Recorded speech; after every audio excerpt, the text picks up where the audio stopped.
now we're going to do a podcast. So, ladies and gentlemen, this is episode 2 of the new Sodium Gym podcast, the Saltfest. We did episode 1 last week with OptiLols, talking about why the FGC isn't esports.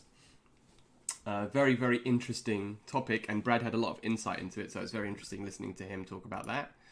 And now this week, with my guest, I've got the man, the myth, the legend. Get the name right, James. It's not Videogamezyo. What is it? Toxic Games, yo. Yes, sir. There you go. Toxic Gamesyo over here, ladies and gentlemen, as my guest. And today we're going to be talking about, so you want to be a pro player. And Jordan will be talking a little bit about his path to being sponsored and, you know, what he does to train. And basically just talking about all the ins and outs, what we think you should do if you want to be sponsored. So, you know, important stuff like that. So here we go. Thank you for joining me today, my brother. How are we? I'm good, James. Life's been really good recently. How are you doing, Sam? Yeah, I agree, man. Life has been, for the first time this year, life has been easy. Bar the quarantine, of course. Yeah, bar the quarantine, yeah. I mean, even that, in a sense, is easy, because I don't actually have to do anything. So I'm just sitting at home with pants. Playing MP, streaming. Playing Grand Blue, yeah. Oh, congratulations on being partner again, as well. I know I've said it a bunch of times, but this is the first time I still can't believe it, to be honest. Look, man, it's like I say to you all the time. You work hard and you deserve the benefits, you know? Getting partner is a hella grind, so... It is. Even Vendetta was recently declined for partner, which is absolutely absurd since he's put in 800 views a tournament, for a tournament stream. That's kind of insane. But... Yeah, I don't know. Do you know what I think it is? And we can get into more about that down the line, but I feel like Mortal Kombat has a lot of stigma with it, and Mortal Kombat players and streamers and content creators in general, I feel like they have a lot more hurdles to overcome than most in the online arena. So I think maybe the reason he keeps getting declined is literally just because he plays Mortal Kombat. Probably why I got declined 3 times. 3 times? I only thought you got declined twice. 3. Oh, I've applied 4 times for partner, and I've only got it on the 4th. How? But the first time made sense because I just reached the requirements. No one will ever get it just reaching the requirements.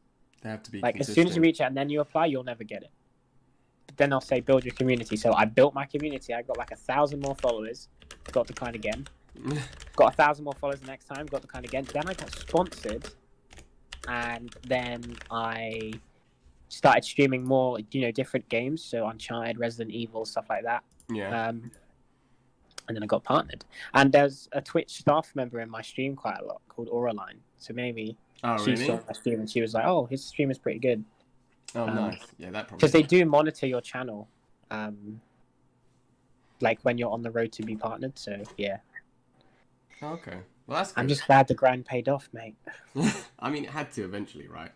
It's funny. Yeah. It's good that it's not your main thing. It's not like you're a professional streamer and that's your main thing in it, because then it would be tough if you were just waiting on that all the time. But it's a nice addition to all the other successes that you've had.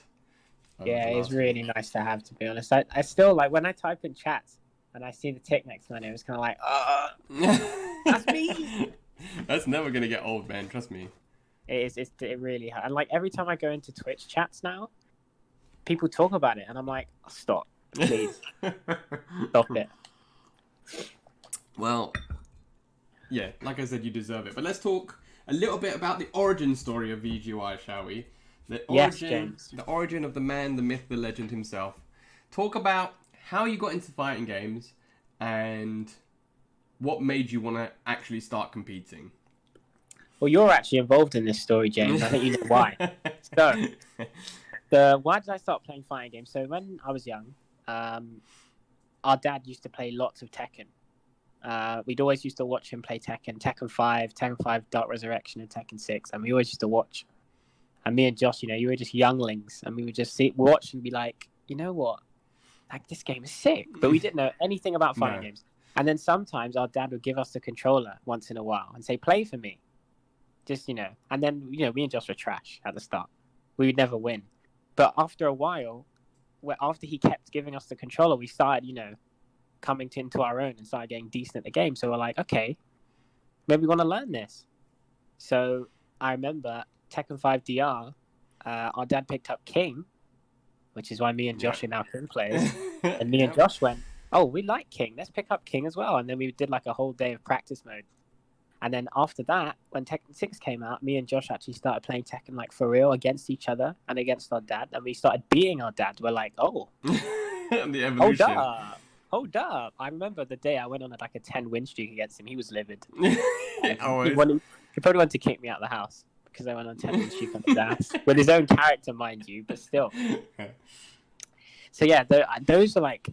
Tekken for me and Josh was like the basis because it just like ignited our passion for fighting games. Like me and Josh are obsessed with Tekken.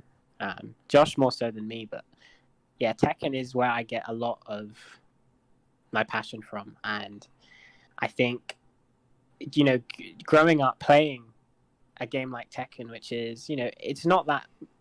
I mean, I don't want to say it's not popular, but it's not really... It's not Street Fighter. It's not as mainstream as something like Street Fighter or Mortal Kombat. It's very niche. Not many people know how to play Tekken at a decent level, so I feel like starting off there really helped.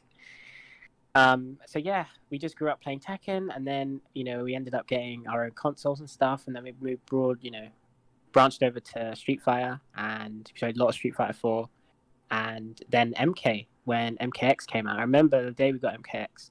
I was like begging my mum, can we get MKX? Can we get MKX? This is when I was like a bum, so I didn't have any money. And we had an Xbox One back then. And then MKX came in, we were hyped. Me and Josh grinded MKX when it came out. Then we took like quite a long break. But yeah, we loved MKX. Josh actually broke a controller because of MKX. Oh, really? Because of me. Yeah. I was the Grandmaster Sub-Zero. I put him in the corner. I kept ice cloning him. the PS4 controller broke after that. Straight at the wall.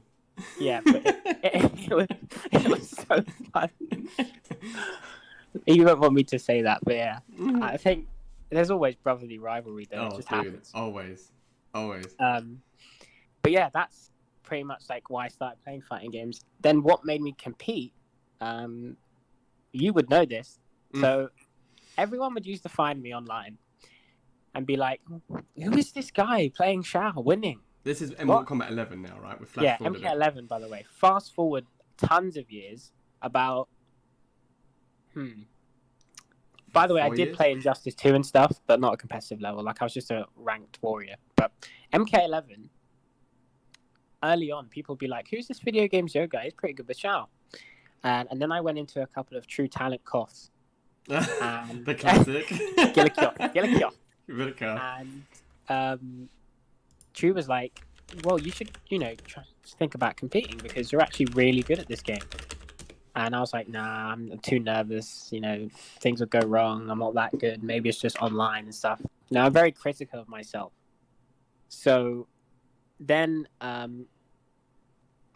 started YouTube because basically someone made a YouTube video saying best Shao Kahn in the world. Yeah, I remember that. I saw that before I met you, and I was like, who's this guy doing a video of you?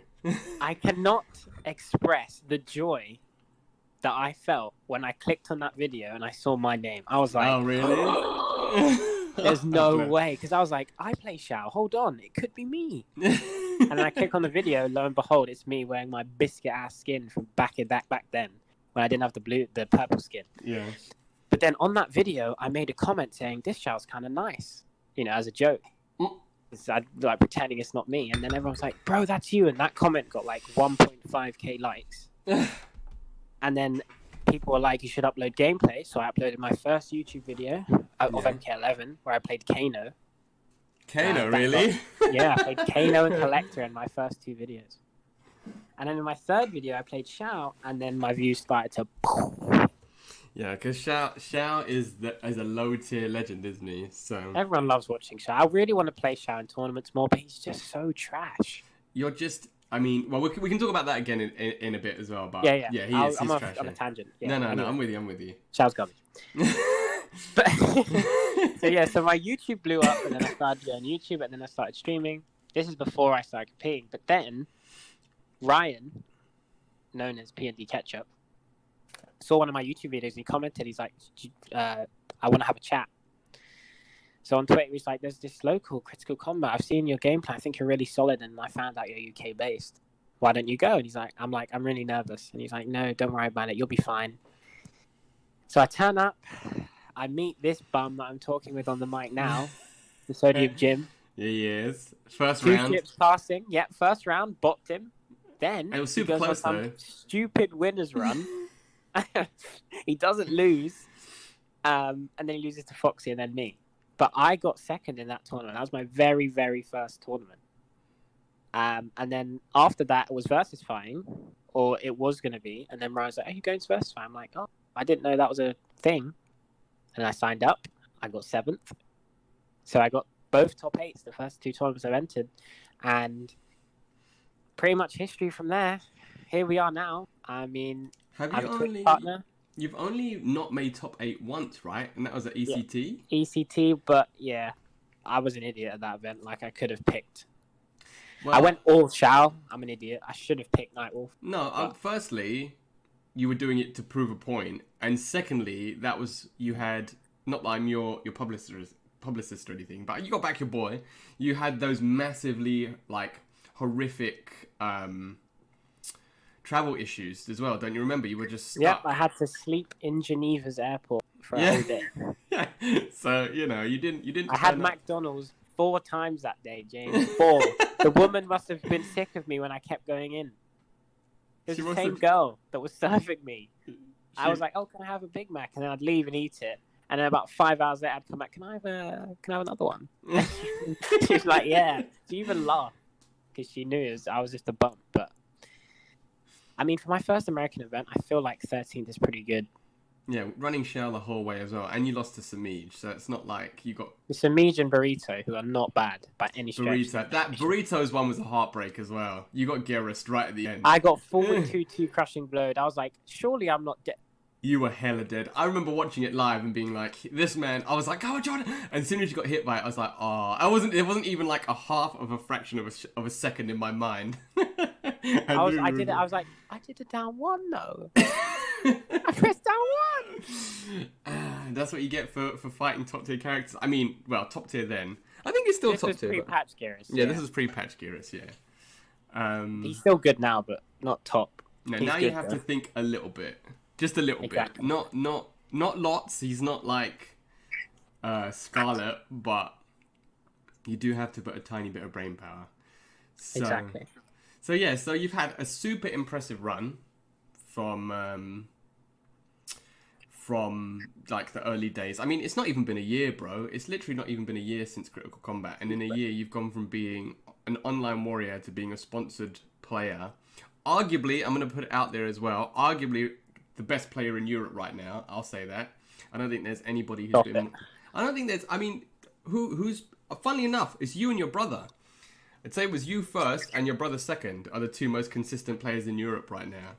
So, you know... Consistent, well, yeah. But, like, based off of results overall, I think I'd you're the say it's best. still got to be Foxy. Well, Foxy will always be up there every single time. He's been flying the UK flag for too long. Of course.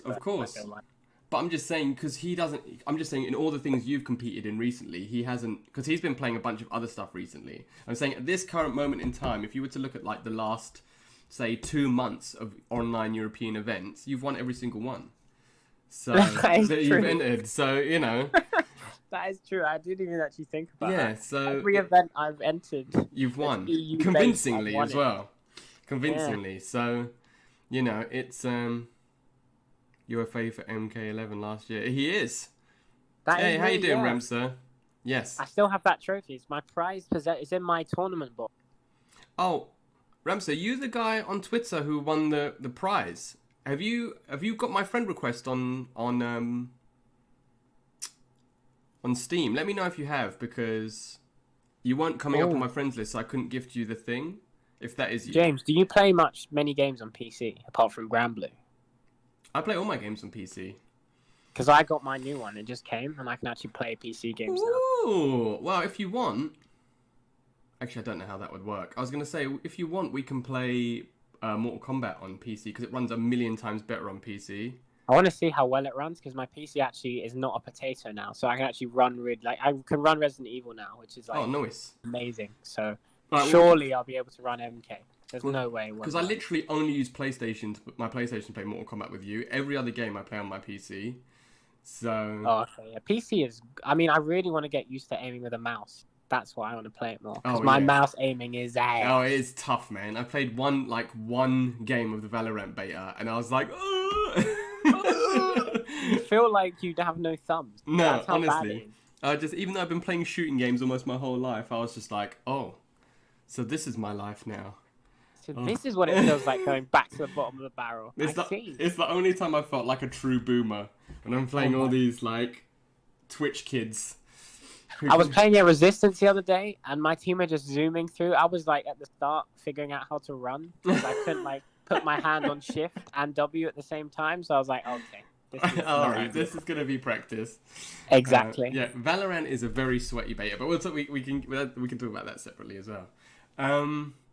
So yeah, we're talking about how, well, the how you got there in the sense of your road, but in terms of training and stuff, how often would you say that you played a day in terms of Mortal Kombat 11?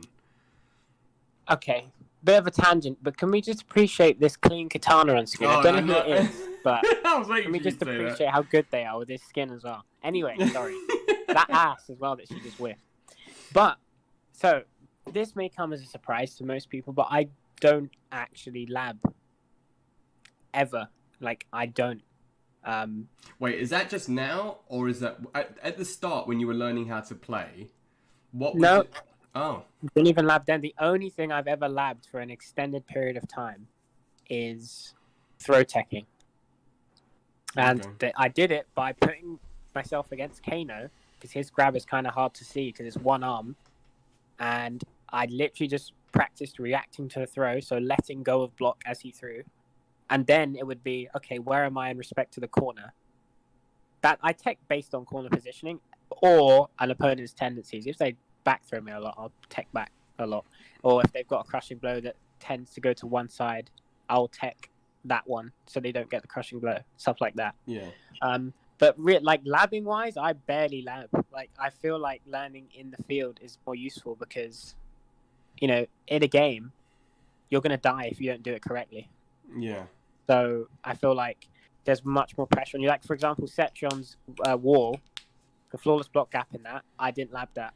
I only did it by getting hit by it in the game. I actually lab it. But when there's a new character that comes out, of course I lab them.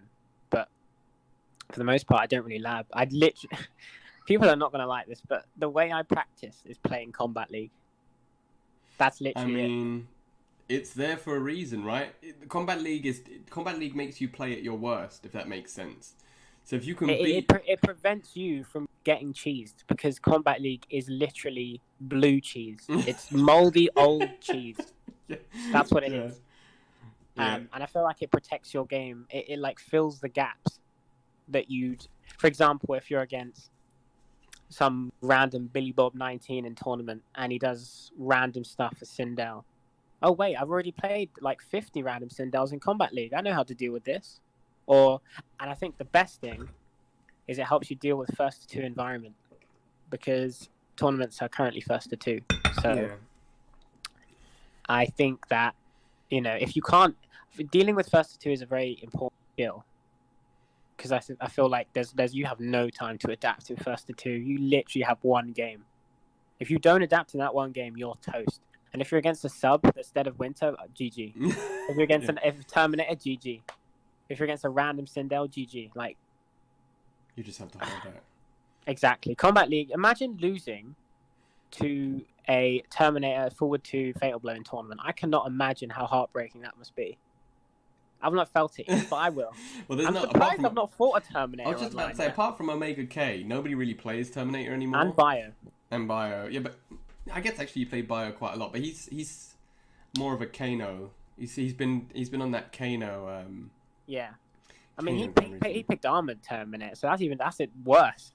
Imagine blocking forward to Fatal Blow into another forward to Command Grab and getting Crushing Blow. Like imagine that. Imagine. Why is he allowed to do that? I don't know. I mean, that's just life, right? Yeah. That's Mortal Kombat 11 in a nutshell. But so when you very first started playing, though, Yeah. when you first started playing Mortal Kombat 11, what was the first? What was it that you did to get past that first plateau where you thought, actually, you know what, I'm pretty good at this game now? What was I your kept getting bopped. just getting smoked over and over again? Yep. I was like, you know what? There was a very long time where I was considering dropping Shao. Like legit dropping him. Never playing him again. Dropping him from my player card. Forgetting that I even touched him.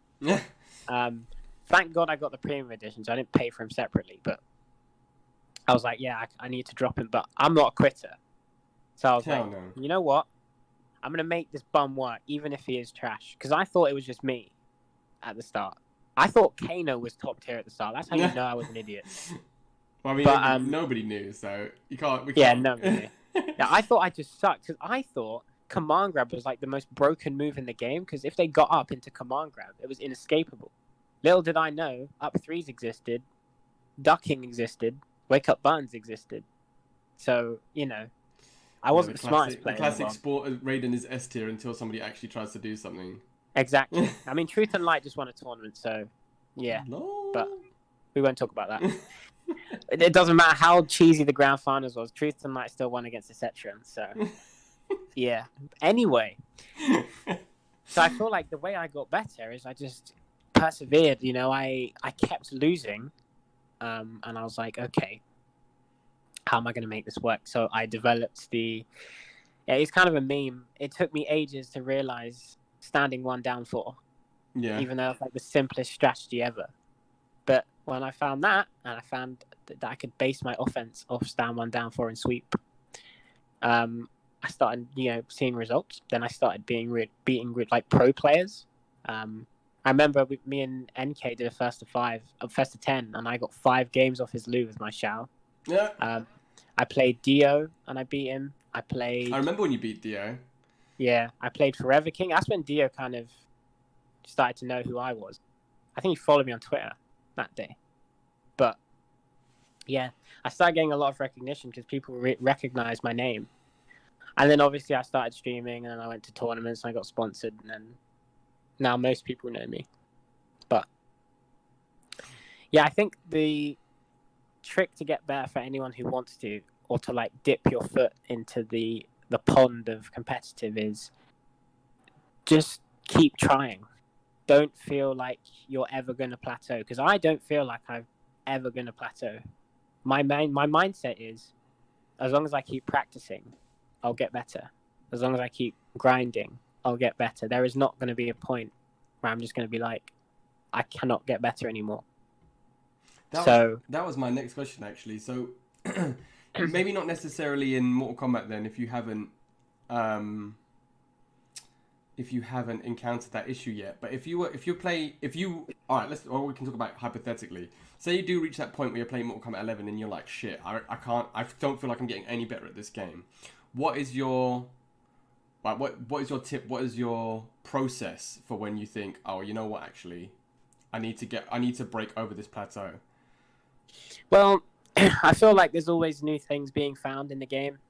So, like flawless blocking wake-up attacks was not a thing at the start. I didn't even flawless block at the start, like never. Yeah. I gradually did that. I feel like because there's so many new things being found, there's always more stuff to do.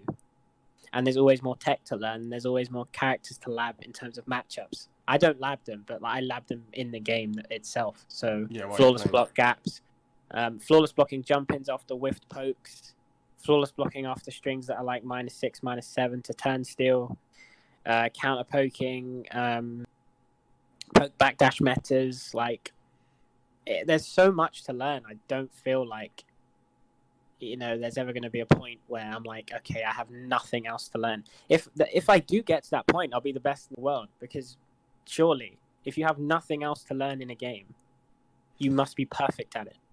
But I mean, I will never get to that point. No, but I'm saying more like, say you're playing and you're getting like at the start when you were getting really pissed off that you were losing with Shao. I wanted to be the best Shao in the world because I saw no one played him. So it was literally just pure perseverance. You didn't do any like special training or. Nope. I got worked, James. When I tell you I got worked, I got worked at the start. Like I would get flawless by, like, here's some examples. Like, do you know Schiacci Semper? Yeah. I got flawless by him at the start. He used to whoop me. Toxin used to absolutely scout me. Who else used to bot me? Silvereye used to bot me. Dio used to bot me. I mean, MK still bots me now, but he used to bot me. Like, I remember True almost beat me once. I'm still the daddy bopped me. Like, I got bopped. Like, seriously bopped. And it demoralized me. And you have to, like, take into account as well, this was during exam season of uni. So I mean, I did really well first year. I don't know how. But because I was literally playing MK until like 6 a.m. in the morning because it had just come out. And I was like, I'm going to get good at this game. I don't care. Like, I missed MKX. I missed Injustice 2. I'm not missing this game. And yeah, it was literally just perseverance. I got bopped, and bopped. But now I'm doing the bopping. So trust me, losing helps. As much as people hate losing. Well, I was going to say you've touched upon a point that I was going to lead into as well, in that I feel like losing is, well, getting bopped at anything is part of the learning process. But I feel like fighting games, losing is so much more personal, and it will make or break you so much more than in any other game. So if you lose in like, and I talked about this briefly with Brad last week. If you lose in a game like League of Legends or Call of Duty, you know, you can say, "Oh, it wasn't my fault. You know, it was my team." Like Resistance. Yeah. Yeah. Exactly the same thing. Yeah. Or whatever. Yeah. Whatever. Overwatch, Dota, League of Legends. You know, you get bopped, and you're like, "Well, I played sick. It's not my fault. It's clearly the other guys on my team. That's the reason." But in fighting games, when you lose, it does suck. It's so much more personal because it's just you losing. So it's literally no one's fault but your own. Yeah, it's literally no one's. I mean, occasionally it's lag, but or game cheese. Like, remember Geras pre-patch 1-1 mix-up. Like, you can't. If you've got 10% left, you have to guess for your life. That's not your fault. No. Sub-Zero forward 2 fatal blow, not your fault. No, there's stuff like that. Terminator mix, not your fault. But that's very rare. Yeah, but even that as well is, you shouldn't. There are ways to get yourself out of that situation. If you're getting 1-1 mixed or 4-2 mixed, that's your fault. You should try not to. I know I'm being harsh here, but you know what I mean. It's not like. Yeah, I know what you mean. Though. It's much more controllable than like your computer disconnecting or your internet being bad, you know? And but with fighting games, it's literally so much more. If you're a fighting game player, then you will hold those L's and you'll keep playing. If you're not a fighting game player, then you'll just give up. And I think that's the mindset that you need definitely to have. Separates the wheat from the chaff. Yeah. Honestly. And you have to elevate that even more if you want to be a pro player, I think, because I can play and I can learn. Like, I've been playing Soritz at the moment in Grand Blue, and that is like, there's literally like playing with Shao. He's the absolute bottom of everyone's tier list. You know, he's got no like special tools. He's got no gimmicks. He's literally, you just have to play pure solid like footsies and patience. And I got smashed a million times. And I got smashed a million times yesterday, but I'm not going to quit. It's just every single loss, I'm trying to learn something. But I could have that mentality where I could just be like, you know what, F this game, I'm done, and just start playing something else. So, yeah. But you like the character, you like the game. Yeah, I like the I love the game. I think the character's super cool. I definitely wouldn't say no to a couple of buffs, but I mean, no one's going to say no to buffs for their character. Look at Josh TQ19. Yeah. Barbarian, yeah. Hey, how you doing, Paul? But yeah, I think that's super. When you're plateauing as a mindset, you need to try not. I know it's really easy to say and it's harder to do, but you have to try and not let it get to you, because the minute that you give up is the minute that you're never going to get over that plateau. That is true. I agree with that. It's literally what happened to me at the beginning of the game, so it's like I can relate to it a lot.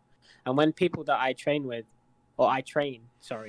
say, VGY, I don't feel like I can get better. I feel like I don't know how to do anti-airing. I don't think my neutral's really good. I have no footsies. Like, I tell them, but the thing I get asked the most is how my movement is so good. And the schmovement. I love me some good schmovement. And the characters I play all have good schmovement as well. So, apart from Cassie, I feel like she doesn't have good schmovement. No, but she don't need it. She's got a gun. No. So it's fine. The classic. Yeah, it's like Aaron. He's got a gun, so you don't need good movement. He's got boot drop too. Yeah, he's got forward 4 and slide. He's got plenty of movement. He doesn't need plenty of schmoove. But like, yeah, people ask me that, and I'm like, it's literally just practice. And people always look for an easy way out, and I will attest to this. I have done it before in fighting games where I see something, and I'm like, you know what, I can't be asked, so I'll just take the easy way out. For example, Marvel 3. I wanted to play Wesker, Jill, and Chris because the Resident Evil team. Yeah. But then I realized, wait, hold on. Virgil exists. Dr. Doom exists. So then my team was Wesker, Doom, Virgil, which was extremely broken. Okay. Bear in mind, I do love Wesker and Virgil still. They're like my favorite characters in Marvel. Like, I really love them. Yeah, I love Wesker too. Doom, I literally just play because he's good. I don't care about Doom. No. But he's good. He's really good in Marvel as a second character. So I played him rather than doing Chris and Jill or Chris and Nemesis because they were harder to play. Just as you 1-1-1 mix that Sindel on screen. Great, yeah, did you see that?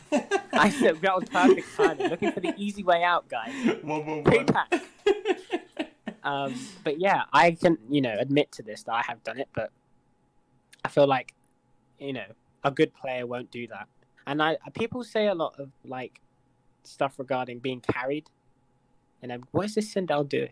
God knows. I'm watching it. I'm listening to you. I'm watching it, and I'm like, I actually don't even know. She just floated in the corner for about 100 years. Anyway, I'm being really sidetracked. So people say a lot of stuff about being carried or stuff like that, and realistically, no top player is carried. No. Winning a tournament, regardless of what character you use, is one of the hardest things I've ever done. Yeah. UFA is by far the hardest tournament I've ever attended. Because I had to win from losers. So I got bopped 3-0 in my first game of top 8, and then I won the damn thing from losers. That was like the most mentally straining thing you can imagine. And yeah, I was playing Nightwolf, who was considered top tier at the time, because obviously auto shimmy overhead. Yeah. Dizzy didn't get hit by one overhead. Hit by one overhead though. He didn't get shimmied a single time. No. So I mean, I literally just won because of neutral. You just played.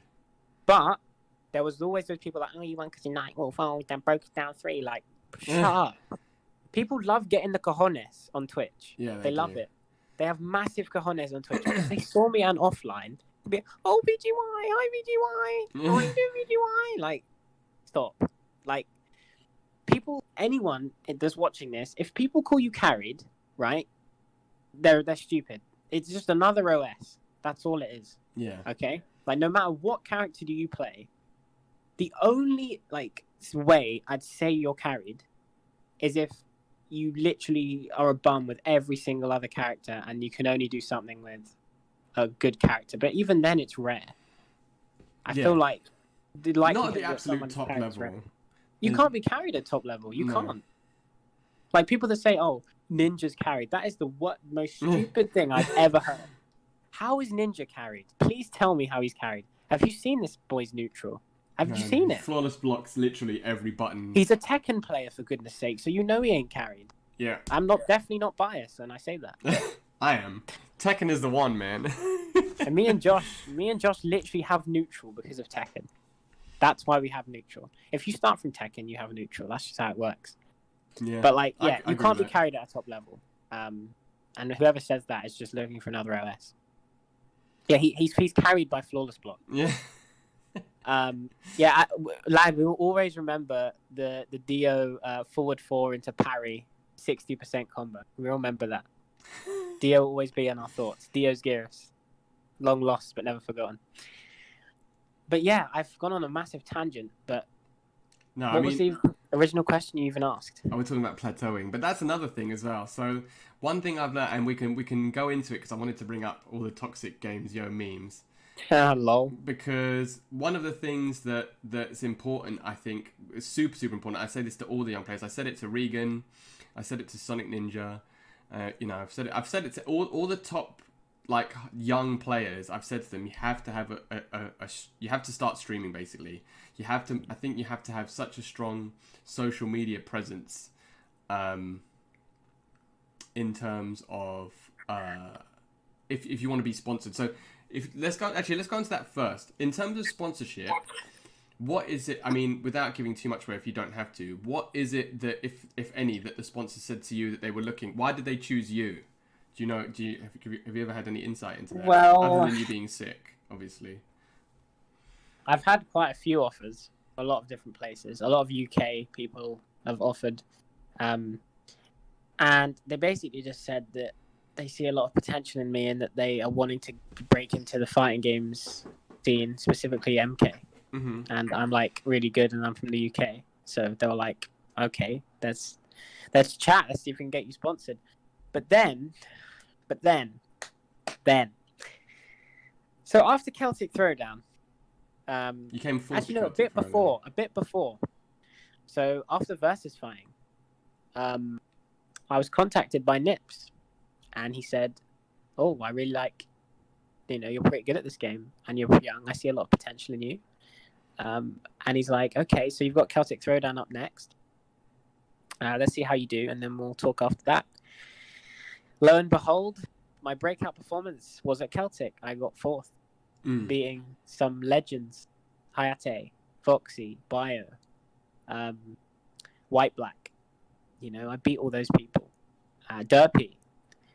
And I put on an impressive showing with one of the worst characters in the game. Mm-hmm. So Nips then tells me, you're actually ridiculous at the game. How are you doing this with such a trash character? Yeah. And I got sponsored. So, yeah, I feel like it's pretty surreal, to be honest, because that wasn't even a year ago. Imagine, that was not even a year ago. That was August, right? September. Oh, September. Celtic was September 9th or 19th, I think. Imagine that. It's not even been a year, and I'm a Twitch partner. Well, that's like I said, that's why I wanted to do this as a topic, and why I wanted to talk to you about it, because you've done so much in a relatively short period of time, just to give people an insight of what it is. So you might not play. Going back briefly to your training, you might not lab a lot of MK. And you might not play so much these days, but when you were playing a lot, how much did you play a day, roughly? I do like to play a lot of other games in my spare time, but I'd say around maybe like 5 hours.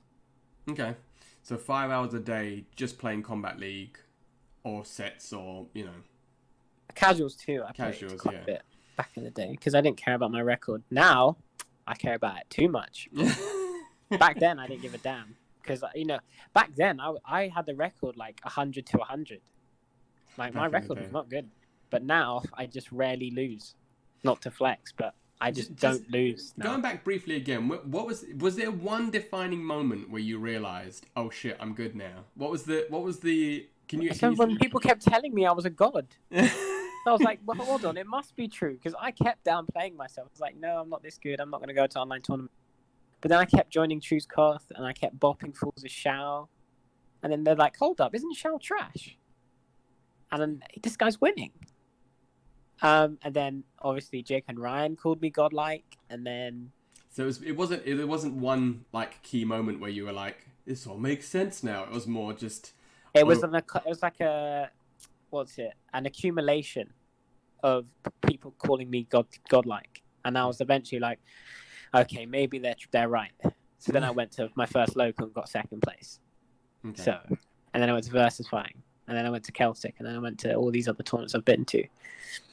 So it was more, people giving me a confidence boost, because again, people like get weird at me for like getting mad at people that play. I think this is people's biggest criticism of me, is that I don't really like accept the way some people play. So, for example, if Allow just constantly jump kicks, or saying, "Oh, you're jumping, you're trash," or something like that, or I'm against someone who doesn't respect frame data.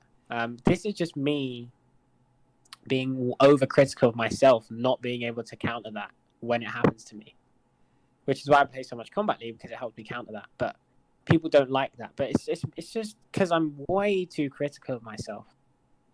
Like, after I play in a grand finals, I rewatch that whole grand finals to see where I went wrong. Even if I win, I will rewatch it. Like, Massive Strike grand finals, I mean, I don't even have to watch that, because that was just a piece of poop. Like, no one cares about that grand finals. But like UFA grand finals, I've rewatched. Celtic matches, I've watched. Like, I've watched all my matches back because I feel like it helps you improve as a player.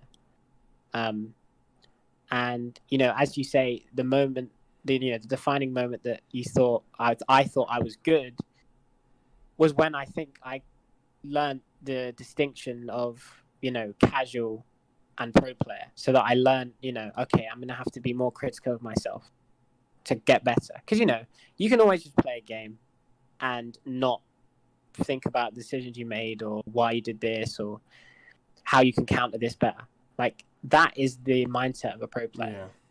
If you're a casual, you don't care about that stuff. So you did actually go back and watch your matches as well, and yeah, like Critical Combat, for example, I didn't rewatch. Versus Fighting, I didn't rewatch. Celtic, I rewatched, because then I was like, hold on, maybe I could actually take this seriously. Hang on a minute, I bopped some good players. Beat Foxy Grandpa. I don't know if you guys remember, or if you can get it up, James. Yeah. But when I beat Foxy, the sigh of relief that I had, you'll see. I was like, oh my, thank God. That man almost reverse 3-0'd me. Because he was your demon up to that point as well. He was. I had so many second places because of him. It's a picture of Shao and a picture of Foxy. Yeah. I was going to just look at the Critical Combat one. Yeah. The Celtic one. There you go. Let's go to that. I'll add. Lovely.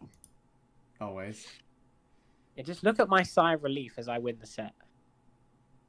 Was he Shang to start off with? I forget. Yeah, he was Shang. I was Shao. Yeah. Look at this moment. This moment at the end, I was so scared, James. You do not. He knocked me down. I had no defensive bar, and I did a wake up down one after this grab. Look at your face was like. I'm waiting to see it. I'm waiting to see it. I was like, the sigh of relief, and then I got boxed by Dragon, but that doesn't matter. Dragon, have you not to put a little bit of a dull on your parade, but you've not beaten Dragon yet in tournament, have you? I've only played him once. You've played him twice, haven't you? Oh yeah, both at Celtic. Yeah. Oh, both at Celtic. Okay. I got double eliminated by Cetriel. So yeah. I wonder why I hate her. I don't understand though, because Cetriel loses to Shao. 7-3. Because you can randomly shoulder in neutral. Even though it's -20. See, look, James is even having a coughing. Yeah, that cap almost gave me corona. But I love Asso to bits, but that is a mug. That is mug worthy. Anyway, what were we talking about, James? Well, no, because we've touched on it briefly, because you were talking about it before in terms of people's attitude towards you. So we'll talk about, because we touched briefly on social media, and then we'll talk about what you need to be good at social media. So how far involved are you in terms of social media? Like, what are your main ones, and how important do you think it is for a player if they want to go pro and get sponsored? I think social media presence is very important, actually. I feel like getting yourself out there is the hardest part, because everyone can stream. Like, you see people on Twitch with like no viewers streaming. Yeah. And I respect that, because people could get one viewer stream for about a month and they will continue to stream. That was what I did when I first started. Yeah. I streamed to like 3 people every day, and then it was only because I got a couple of big hosts that, like, the main people who are still here started to hang around. Exactly. That's how the grind goes. With me, I got a bit luckier. And I was already known when I started streaming a bit. You know, I started streaming on YouTube. I was going to say, And I your get, YouTube channel is super successful, isn't it? yeah. I mean, I don't upload because I'm trash, but I need to start getting on that. My internet's been down the past few days, which is why I haven't been streaming. Oh, okay. But yeah. So I used to stream on YouTube for about 50 odd viewers, and then I streamed. I got 100, and then 150, and then people said, go to Twitch. I'm like, what the hell's Twitch? And they're like, oh, you get much more benefits as a streamer. You can sub and stuff. And I went to Twitch, and I already had like 50 viewers. Then obviously I grew. I started entering tournaments, and people started to know who I was, and then I'm here now. I mean, you got almost 6,500 subscribers on YouTube, and you get almost 8,000. Your last video almost got 8,000 views. So people love the show, bro. They do. I mean, that was what I was going to say though. Do you think that? I mean, it might be, but do you think that your success as a streamer and your success as a player have gone hand in hand? So one feeds the other, basically. The more prevalent you are as a player, more people come to your stream. Of course. Okay. The more, like, for example, if I was in Final Combat, in Grand Finals, I would have got tons more followers and stuff. Because the more people see you and the more people think, oh, this guy's actually kind of nice on the sticks.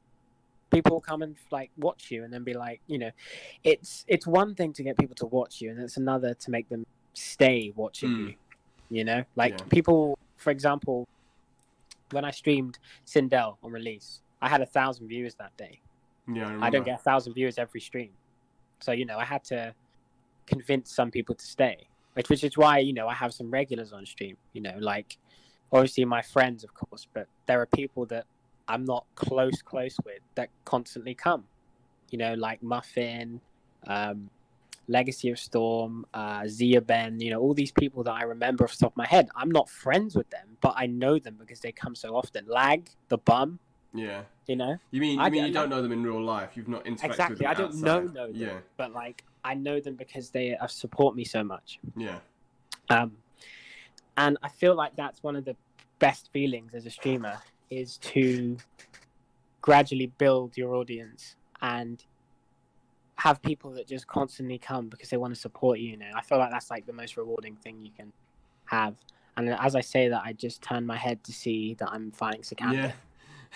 I hope I win this. Dun, dun, dun. I think I do. Yeah, I think I win this. You win like 3 in a row, and then you lose the last one, and then he stops. And then I'm livid. Yeah, then he stopped sniping you. And he was even in the stream chat, Ben. Yeah, he was hella in the stream chat. If he does that again, I'm just gonna straight ban him. I don't give a shit. But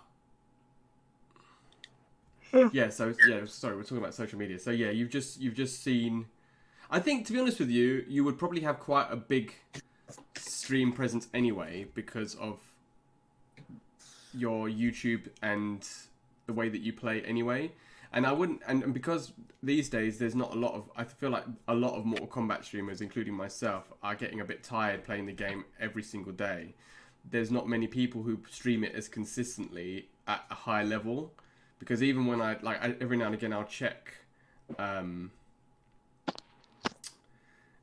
the browsing to see who's streaming it, and it's usually just like 2 or 3 Russian players who have like 300 people each, and then it'll be maybe Ven, and then no one. So yeah, I think you would have done quite well anyway, because you still play the game quite a lot. But is there anything? Do you use anything else? You're on Twitter and you're on Twitch. Are they the main? You're not on Instagram, are you? I do have an Instagram, yeah. Oh, you do? Yeah. Some people have found it. I don't know how. Like, George followed me a few weeks ago. Like, how the hell did he find me? But it's so it's not like a professional one like your Twitter and your. Nah, Twitch. I should make one though, shouldn't I? I mean, I've never understood Instagram, so I'd be the wrong person to ask. Because I only have it because my girlfriend asked me to get it ages ago. So I was like, okay. And then we just share stories of each other. But that's about it, really. But yeah, as I was saying, social media is a super, super strong...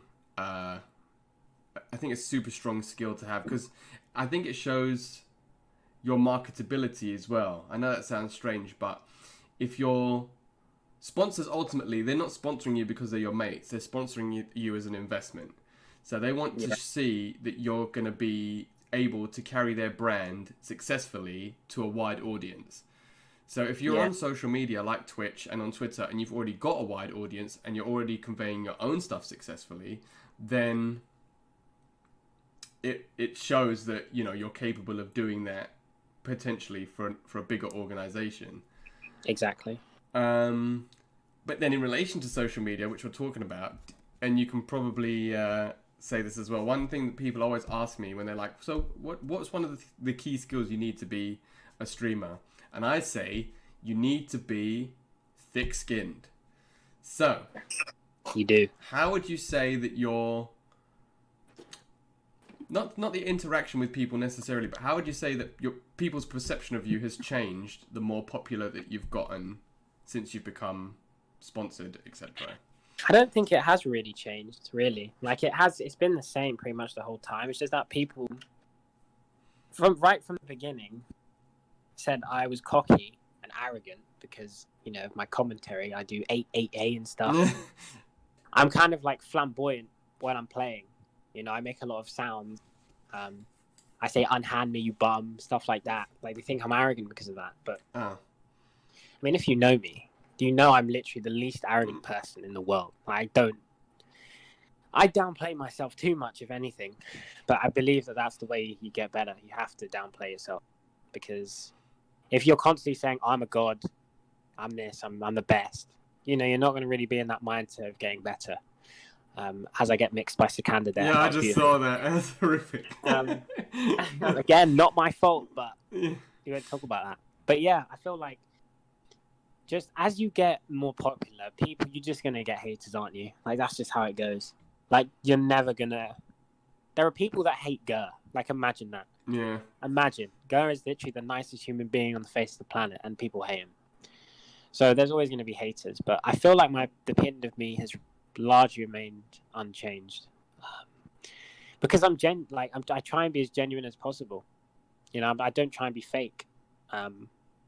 The VGY you see on stream and on YouTube videos is the VGY that's going to offlines. It's the same guy. You know, this is exactly how I am. Yeah, exactly. James can attest to this. The first time I met first day I met him, we became friends. Like, we didn't even have to see each other again. We were friends the first day. That was a good day. I remember we hugged each other that day. Yeah. Imagine. I just met the guy. Imagine. Like, James can attest to this fact. Yeah. But yeah, I think it's largely unchanged because I'm, like, genuine and I don't try and be fake to anyone. Because I feel like some streamers, like, thrive off that. You know, they try and create some sort of persona to try and get views or attention. Hello, situational damage. But yeah, I think it's unchanged, and I'm glad that that's the case because I don't want to be seen as a toxic bum. So how do you deal with it when people do call you a toxic bum? I have fun with it. I've started saying win a tournament or place in a tournament. I remember when you first started streaming, if somebody said that you were toxic or something like that, you would get so upset for ages. I mean, understandably, because, you know, this random person is just being a dick to you. And I used to be like that too. I remember when I used to get like a random mean YouTube video comment. Oh, those are the classics. Great. I remember back in the day, they were like, this commentary is cringe. I was like, I love my commentary. I mean, hold on, let's look at this. I'll show you one of my videos here. Hold on. How to punish Cabal. This one. Starter said all 3 of the characters drop on the 26th. Really? That can't be right. Look at these comments. Hold on. What? How did you find this out, Stutter? I mean, these guys have been doing investigative work on Twitter the whole time that we've been talking. So we can look at that after we finish this. Because there's a lot of the friendships and stuff already on YouTube somehow.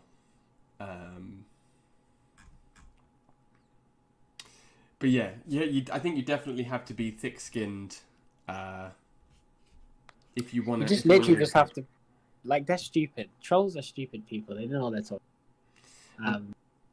Wait, hold on. What's this? Oh wait, is this the comment? Let me read this out for everybody. Hey man, is that the comment that you're talking about? Oh no, which one? Where? On Go what? down. The video you're on. Oh no. There's this one. I fell asleep. Too much talk. At the bottom. Um, Wait, hold on. I love where you've paused your face in the face cam. yeah, it's just like what? You're like, what? I'm trying to think if I've seen. I'm trying to think of my because obviously it doesn't save it, so I'm just trying to think if there's a way that I can see.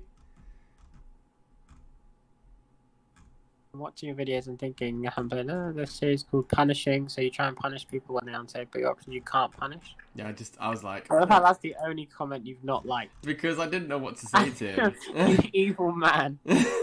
He was like, how about doing stuff that you haven't discussed? I'm like, because He's like, he's seen every other like around his comment. His point is like, what about me? because you know what, I was actually going to reply to that one, and then I just forgot. But meh. -6 frames. Oh, that's punishable. What? What the hell? Oh yeah, people just taking the piss out of me. Just this is what I mean. There's people just saying mean stuff to me with no. People are dickheads, James. Yeah, they How are. life is. Not a lot of people. I mean, if you've got No. a chat with 1,000 people in it, maybe 50 will be dickheads. That's not a massive percentage, but Yeah, there was this guy in Twitch chat yesterday who was saying that I was toxic because I failed Dubasic. And then in grand finals, he said, "Oh, go Josh," you know, to spite me. If I ever see him in my stream, he's getting instantly banned. Now, do you know what I'm gonna do? I'm gonna let him talk to me and then pretend like we're cool, and then ban his ass. just drop Can't the wait. ban hammer. He's getting bopped. But Definitely that is an important thing. If you want to be a pro player, you have to be ready to open yourself up to just general The criticism. world of the internet. Yeah, the world of the internet. I mean, even people that don't stream that are pro players. I mean, I'm trying to think like Sonic obviously doesn't really stream Mortal Kombat anymore that much. Dragon doesn't stream that much. Dio, they still get opened up by like random, you know, Katana fan 19. Because, Yeah, you cannot be a pro player and not have at least one hater. There is always one person that's gonna hate you. or any sort of like if you're doing anything that involves you being in a wider public consciousness outside of your friends and family, someone isn't gonna like you. Exactly. That's just so that's definitely a key thing that everybody, if you want to be because this is the topic, right? If you want to be a pro, let's say pro fighting game player, but anything, if you want to be anything, a streamer, a pro player, you have to be able to deal with people's criticism, and it won't necessarily always be constructive. People will just be mean to you, like we said, for no reason, because that's just how they get their enjoyment. Exactly. So It's literally just comes with the job. You know, some jobs you need to get a suit, you need to get a tie, you need to get a briefcase. If you want to be a Twitch streamer, you're going to have to get some thick skin and some attitude, because some people need it. Sometimes you just need to tell a guy, you know what, bro, just shut your mouth. Yeah, just shut up and then ban them. Like, I hate being mean. Like, you'll know that. Yeah. I literally don't be mean to hardly anybody. But if you deserve it, I'll be mean to you all day. I think that comes with time as well, though. With because when I first started streaming and people were mean to me, I'd be like, "Oh, it's okay." Now, if they come in and they literally the first thing they say to me that's mean, I'm just like, ban. Yeah, absolutely. Because we're not sitting here with like League of Legends numbers, like 10,000 people in chat. If one guy's a dick, you see it, and then it ends up being like the whole chat just ends up getting focused on this asshole, and it just completely like dampens the mood. So yeah, true. So yeah, I'm much more malicious with my banning and stuff now. But yeah, what else was okay? So we've spoken about training, we've spoken about your origin story, we've spoken about social media. What would you? Is there anything that you would think? What is it? Is there anything that you can take away that you would give to somebody of advice if they said to you, if you want to become a pro player, what would be your key thought, your key takeaway? Just try not to take things that people say into account too much. You know, you do you. That's the best advice I can give. You do you. What people say does not matter. Unless it actually is true. Like, you know. Unless somebody's trying to teach you or something. Yeah, unless someone's actually trying to give you constructive criticism, which I have received over the years. Unless that's the case, and they're just saying, "Oh, you're carried," or "you're carried." But the amount of people that say I'm carried by Wi-Fi and that I mash is absurd. But how many offlines have those people won? How many? Loads. Because I've won quite a few. I've got 3 trophies at home, so I don't know what they're talking about. I sound like a cocky. No, you know what it is? It's not cockiness. It's when you reach that point of frustration where you're just like, you know what? I'm sick. Exactly. I'm gonna be petty because you're just a dick. I'm sorry. Like I have to just put you down where you belong because you won't understand any other way. And Stutters changed his profile picture to Fujin. I mean, he really wanted Fujin for a long time, so he did. But I mean, I'm still gonna 50 him on release day, so just to demoralize him. Just take that away from him. I'm not mean, ladies and gentlemen. I just want to crush Stutter's soul. Hold up. I'm gonna 50 you on Twitter. I'm just trying to think if there's anything else. I want to talk about social media. I want to talk about your training regime, your origin story, sponsorships. Is there anything else in chat? Are there any questions in chat about being sponsored that you'd like to know about that we haven't covered, like specifically in regards to what one would need to do? I mean, I think the key thing is just to be consistent and just to pursue that. If that is what you want to do, then you have to pursue it with determination, right? You can't just sit and hope and take the easy way out. Because one thing I've learned in life, and I think maybe it's just a thing that us boomers learn, is nobody hands you anything. You don't get anything for free in life. So, you have to work hard. And Jordan is evidence of, you reap what you sow. He's busted his ass over the last year. And he has had, you can just see that he's benefited from that. He's been sponsored. He's won tournaments all over the world. He's winning online tournaments now. He's a Twitch partner. And you have to do that you can only get that by working hard. Nobody just turned up at his house and said, here's a Twitch partnership or here's a Mortal Kombat sponsorship, Our sleep schedule died. Like it actually is dead, deceased. Rip Jordan James's sleep schedule. In pieces. 2019 to 2020. Like I actually died to get Twitch partner. I remember when I used to stream for 12 hours a go. Yeah, I remember.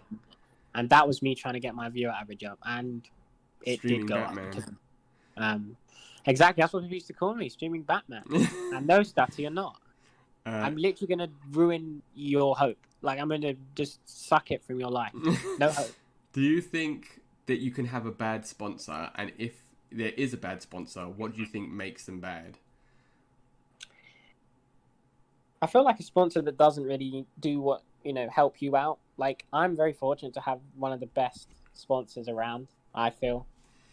Nips is, like, the best. Like, he's so nice to me. He helps me with so much. He gives me a lot of good advice. We have lots of talks on Discord about how I can get myself out there, how he can help me moving forward. He helps me so much. And I feel like a bad sponsor won't, have that one-on-one time with you and say, okay, this is how we move forward. Let's create a game plan, stuff like that.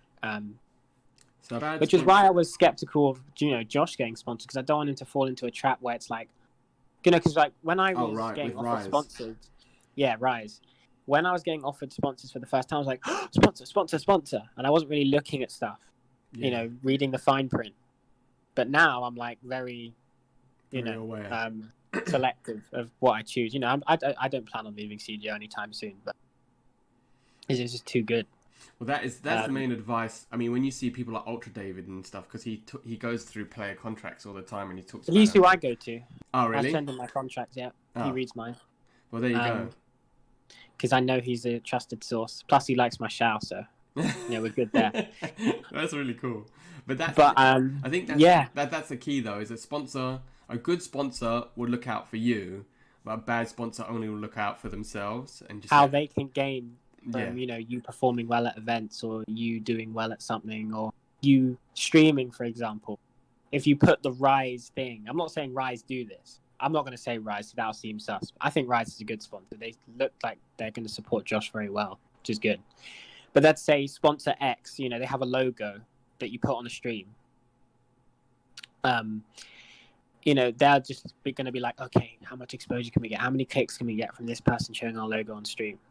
Rather than how many views can we get this person? How much, exposure can we give them? And how can we notoriety?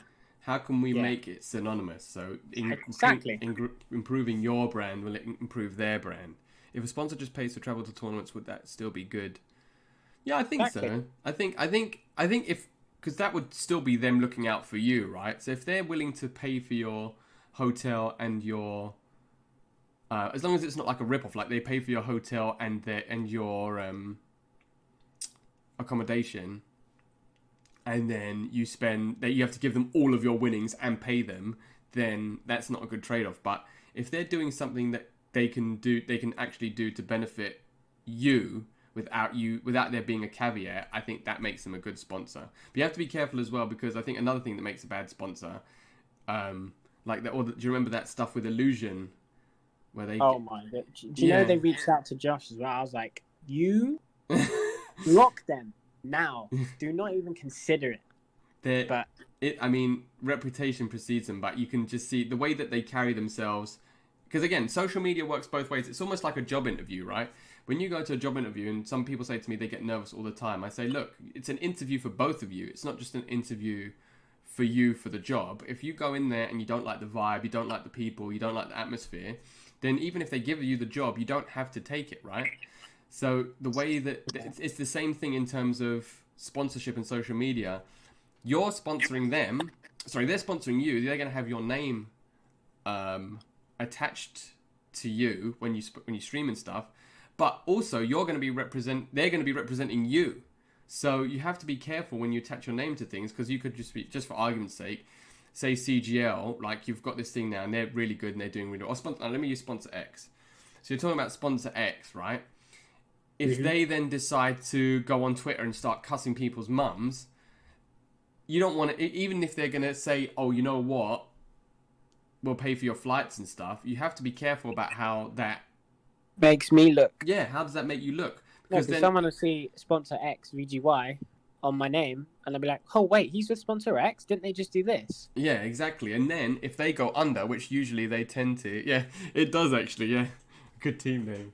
If they go under, which they tend to, because social media is so important these days, and as we've seen with Evo announcements, you say one thing 15 years ago and somebody's going to bring it back up. Banned you from Evo. Yeah, ban you from Evo. So you have to be careful what you say.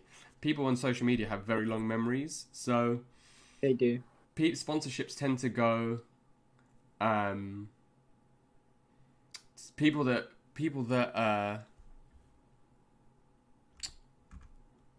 sponsors that are bad tend to go under quickly, and then if you've associated yourself with that sponsor, that tars you with that brush, is what I'm trying to say. Exactly. So, you suffer the same fate as they do. Yeah, so you have to be careful when you're attaching your name to anything. It's like, but it's subjective. Sometimes it doesn't happen. Like, for example, Illusions. The people that were Illusions, they're fine now. Like Splash, Wise, Kiki, K7, like they're fine. It's just that it tends to happen quite a lot, which is unfortunate. But it's just basically just a plea for people to watch out. Sponsorship is amazing, but you have to look. Yeah, you have to be careful. I think that's it though. Anything else that you want to say? Is there anything that you had, like I said, any other? I know you've said briefly about don't let people get to you, but is there anything else that you'd say is like your final pearl of wisdom, just to be like, look, if you want to be a pro, just keep on tracking. I guess that's all I can say. Keep on tracking. All right. It's the best advice, because it served me well. I've grinded my ass off, and I'm a tired young man, and I'm only 20, but there's still a long way for me to go. I got partnered in under a year, for goodness sake. Yeah. Do you know how crazy 2019 was? I got sponsored, and then the beginning of 2020, I get partnered in less than a year. Like, James, I was a bum before that. No one knew who the hell I was. Before MK11 came out, I was literally unknown. But you worked hard. I used to go into streamers' chats and used to not even say hello to me anymore. Like they like go past my message because I didn't have any icons. They didn't know who I was. I was just a bum. But now, people say hello to me, James. You know how good that feels. I can't emphasize how good it feels. It's so nice. You know, it's a warm feeling. One thing I will say is, no matter how many times you get knocked down, and I know it's going to sound cringe, but no matter how many times you get knocked down and reset and pushed back, I feel like the more that happens to you, the better the end result will be. So, for example, when I got denied for partner 3 times, it was so crushing. You know, I felt so sad because I'm like, what did I do wrong? Like, They don't give you any feedback, do they? They just say no. They just like grow your audience. But I already have like 6K followers. What more do you want? But that day, and the thing is, the day I woke up, I literally didn't even expect anything. I was just checking my email for uni work, and then I see an email from Twitch. I'm like, congratulations, ... I'm like, no. What? Hold up. So I click on it, and then I see you've been invited to the partner program. I was like, do you know what? Actually, I'm not even afraid to say this. I got up and danced in my mirror. Like, I'm not even capping. Like, I was literally dancing. Like, I'm not capping. I was so happy. So happy. And I think the happiness came from the fact that I got declined so many times. I don't feel like I would have been that happy if I got it first. I mean, I would have been happy, but not the happiness that I got when I was. Yeah, just a happiness, relief, satisfaction. Relief is the best word to use. Yeah, because it's just the grind paid off. You know, you never want. It's like MK. The amount I play this game, I should be good at it. You know, because I play it this much. If I played the game and was ass, I'd be like, what the hell? I'm wasting my time. I mean, that is a key thing as well. Just touching on it briefly before we stop, but that is a key thing as well. It's not just about playing, and you've touched about this as well because you were talking about all the mechanics. So you're aware of everything that you need to look at. You need to try and play constructively as well. So it's all well and good just going into Combat League and mashing with Scorpion and going 200 every Combat League, which is fine if that's how you want to play. Then don't worry about it. But if you want to get better, you have to try and be at least a little bit constructive in trying to learn. Like, YouTube is an amazing resource. There's so many resources online, Twitter, YouTube, you know. If you wanna get better, there are resources for you to learn. So it's not don't just sit there bashing your head against the wall, you know, playing for hours and hours a day. If you don't, like, Jordan obviously knows how to improve and he knows how to play and he knows how to excel, right? If you don't know how to do that, which a lot of people don't, then you have to try, like I said, you have to try and use your time constructively. Maybe it's not necessarily all about playing. Maybe sometimes it's about watching a video of a professional player. Maybe it's about watching some match analysis. Maybe it's about watching your own matches back and seeing why you lost, you know. Try and just be a little bit more constructive in how you approach the learning process if you want to improve, and then you maybe won't see yourself plateauing so hard. I mean, again, if you don't care and you just want to play and have fun, then just play and have fun. But that's what I think. Yeah. So adding to what Jordan's saying about keep on going, is keep on going, but don't. It's like the definition of insanity is the same guy. Is a guy doing the same thing over and over again and expecting different results. Yeah. So. But yeah, all right. That was all from us for now, ladies and gentlemen. Thank you so much, Jordan. Where can people find you? This fabled partner stream that we've been speaking about so much. Well, okay, so I'm working on getting the Twitch changed to just Videogamezyo, but the Twitch is VGY22, capital V, capital G, capital Y. Twitter, Videogamezyo. That's pretty much the socials I operate on. I have an Instagram and a Snapchat, but like they're YouTube as well. YouTube at Videogamezyo 2. Like, everything's Videogamezyo apart from Twitch. Videogamezyo 22. But yeah, that's pretty much it. Well, thank you very much for coming on. Now, No worries, mate. Yeah, it's been an absolute pleasure as always. Thank you very much for sharing your insights. Stick around though, ladies and gentlemen, because we will be playing Combat League now.